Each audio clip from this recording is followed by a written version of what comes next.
अस्सलामु अलैकुम वरहमतुल्लाहि वबरकातुहू। नाज़रीन, 10th क्लास की तर्जुमातुल कुरान की किताब में से आज हम हिस्सा इंशाइया को सॉल्व करने के लिए हाज़िर हैं। तो हिस्सा मारूज़ी जो इससे पहले हमने हल किया था उसके 10 नंबर थे और ये जो हिस्सा इंशाइया है ये 40 नंबर का है। तो इस तरह से तर्जुमातुल कुरान का पेपर जो है वो 50 नंबर का है। 50 नंबर का 9th में था और 50 नंबर का 10th में, तो अब टोटल जो है वो 100 नंबर का पेपर जो है वो तर्जुमातुल कुरान का हो गया।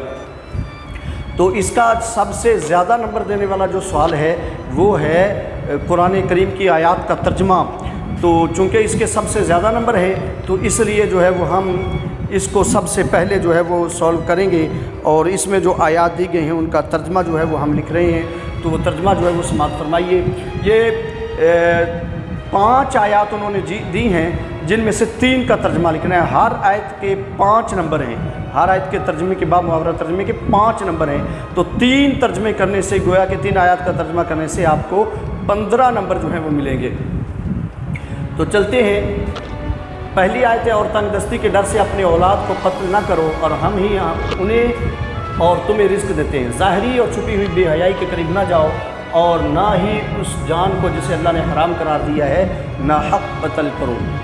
दूसरी आयत है, बेशक अल्लाह तुम्हें एहसान और रिश्तेदारों के हुक्म देने का हुक्म देता है और बेहयाई, बुराई और जुल्म से मना फरमाता है। वो तुम्हें उस बात की नसीहत फरमाता है ताकि तुम नसीहत हासिल करो। तीसरी आयत है, और तुम्हारे रब ने हुक्म दिया है कि सिर्फ उसी की इबादत करो और वालिदैन से हुस्न सलूक करो। अगर तुम्हारे सामने उन दोनों में से कोई एक या दोनों बुढ़ापे को पहुंच जाएं तो उनको उफ तक ना कहो और ना ही उन्हें झिड़को और उनसे बावकार अंदाज में बात करो।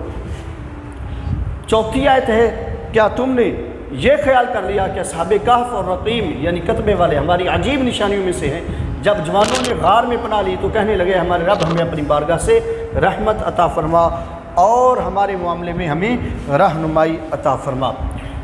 पाँचवीं आयत जो है वो है, उसका तर्जुमा है, ए नबी सल्लल्लाहु अलैहि वसल्लम फरमा दो, ए मेरे वो बंदो जो ईमान लाए हो, अपने रब से डरो। जिन्होंने इस दुनिया में भलाई की उनके लिए भलाई है और अल्लाह की ज़मीन वसी है। बेशक सब्र करने वालों को बग़ैर हिसाब बदला दिया जाएगा। नाज़रीन, इसके बाद सवाल नंबर 2 है। इसमें जो है वो सवाल किए गए हैं जिनके मुख्तसर जवाब दिए गए हैं, मुख्तसर जवाब देने हैं। तो ये जो है वो तकरीबन इस पेपर में 8 सवाल किए गए हैं, 8 सवाल दिए गए हैं और उन 8 में से 5 के जो है वो जवाब देने हैं और हर सवाल के 2 नंबर हैं। तो इस तरह से ये 10 नंबर का सवाल हुआ। अगर 5 सवाल करेंगे तो 10 नंबर मिलेंगे।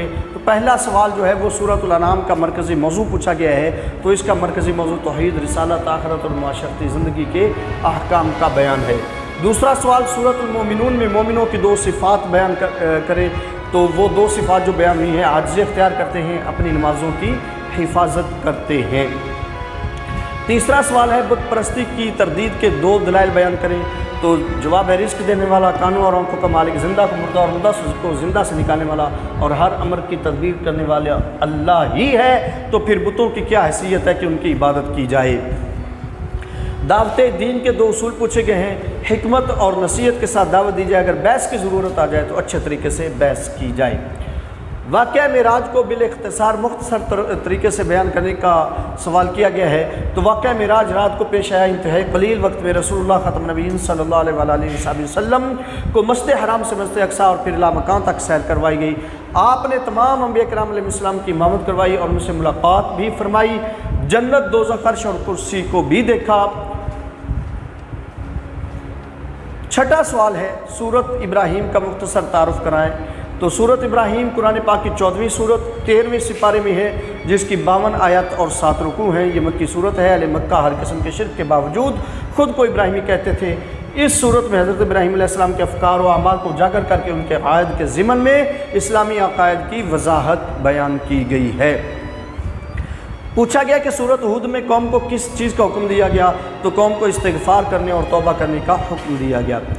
8वां सवाल है, सूरत नहल में कौन सी 2 जमातों का जिक्र है। तो मुशरिकीन और मोमिनीन की 2 जमातों का जिक्र है। नाज़रीन, आगे जो है वो 5वां सवाल लॉन्ग क्वेश्चन है और ये जो लॉन्ग क्वेश्चन है ये 2 हिस्सों पर मुश्तमिल है। एक हिस्सा जो है ये 2 सवाल आएंगे, 2 में से एक अडॉप्ट करना होगा और ये 10 नंबर का सवाल है। इनमें हर सवाल के दो दो पार्ट्स हैं। एक पार्ट जो है वो है कि मरकज़ी मौजू बयान करना, सूरत का मरकज़ी मौजू बयान किया जाए, 5 नंबर इसके हो जाएंगे। और फिर अगला हिस्सा जो है उसमें उसके मज़ामीन को का बयान करना है तो 5 नंबर उसके हो जाएंगे। तो इस तरह से ये 10 नंबर का जो है वो सवाल है। 2 सवाल आएंगे जिनमें से एक जो है वो अडॉप्ट करना है। तो अब यहाँ पे जो दिया गया है सवाल है वो है कि सूरतुल अनाम का मरकज़ी मौजू बयान करें, तो वो ऊपर जो है वो हम बयान कर चुके। इसके मज़ामीन जो है वो हम पिछली वीडियोज़ में बयान कर चुके हैं। दूसरा सवाल है सूरतुल कहफ का मरकज़ी मौजू पूछा गया है, तो वो मरकज़ी मौजू जो है इंसान को इस बात का शऊर दिलाना है कि अल्लाह ताला की दी हुई हर नेमत में इंसान की आजमाइश होती है और आजमाइश में पूरा उतरने वाला इंसान ही हकीकी मानों में बंदा मोमिन कहलाता है।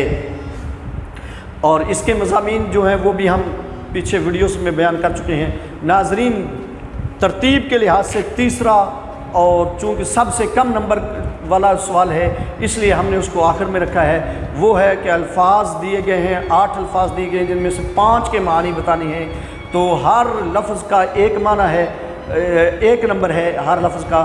तो जितने आप लफ्ज़ों के मानी लिखेंगे उतने ही नंबर जो हैं वो मिलेंगे, यानी 5 लफ्ज़ लिखेंगे तो 5 ही नंबर मिलेंगे। अलकिबर का माना है बुढ़ापा, ला तुबज़्ज़िर का माना है फजूल खर्ची ना करो, खालिदुन का माना है हमेशा रहने वाले, अफलहा फ़ीहा, फ़ीहा का माना उसमें, और अफलाह का माना वो कामयाब हुआ, इन्नहुम का माना बेशक वो, अहसन का माना अच्छा, और अल्फाद का माना है दिल। नाजरीन, ये था मॉडल पेपर इंशाइया हिस्सा जिसको हमने सॉल्व किया। अगली वीडियो तक के लिए हमको इजाज़त दीजिए। अल्लाह हाफ़िज़। अस्सलामु अलैकुम व रहमतुल्लाहि व बरकातुहू।